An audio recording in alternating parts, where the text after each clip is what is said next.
Good morning, Search class. Welcome to week 3 of our online course. I just wanted to say thank you so much for being very diligent with your work this week and doing a great job with your discussion posts, your responses, and the assignments that I've seen so far have also been wonderful.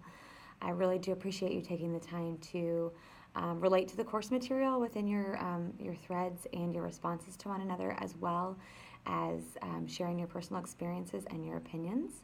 I know it's a little hard sometimes to give your opinion and then relate to the course material because that does not necessarily seem like the most organic way to communicate with one another.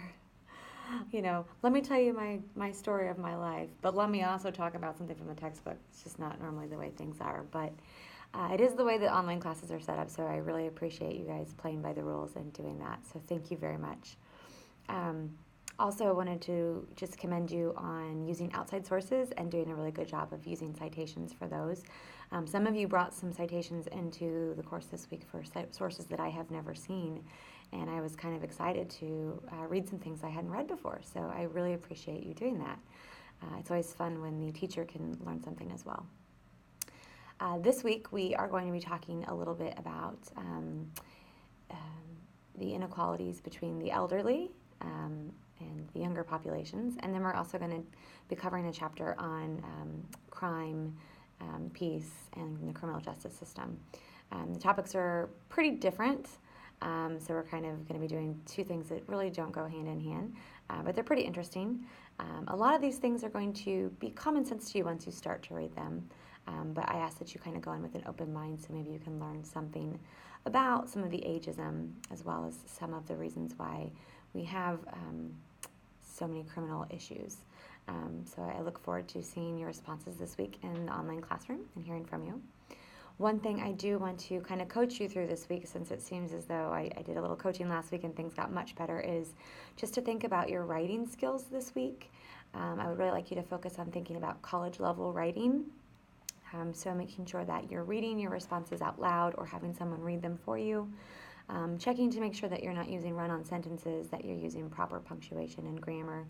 I know a lot of you have not yet had English 105 or 106 or a college level English course, but I would expect that you'd be writing at a level that would be undergraduate level. So just thinking ahead, you will lose some points in your assignments if you are not writing at what is a college level. So I would try to focus on that this week. I know that's a lot of things to keep going, you know.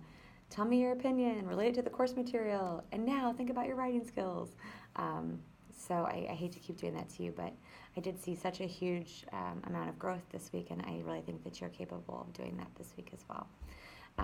Also, just curious, please send me an email.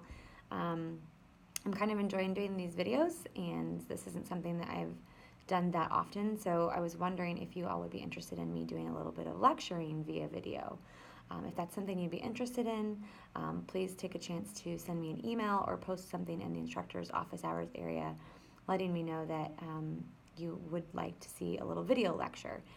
That might help to solidify some of the concepts in our book and in our course material for you. I know some folks are visual or oral learners, so they like to hear and see the material rather than read it online or in a book. So if that's something you're interested in, please let me know. Otherwise, have a fabulous week, and I will see you in Canvas.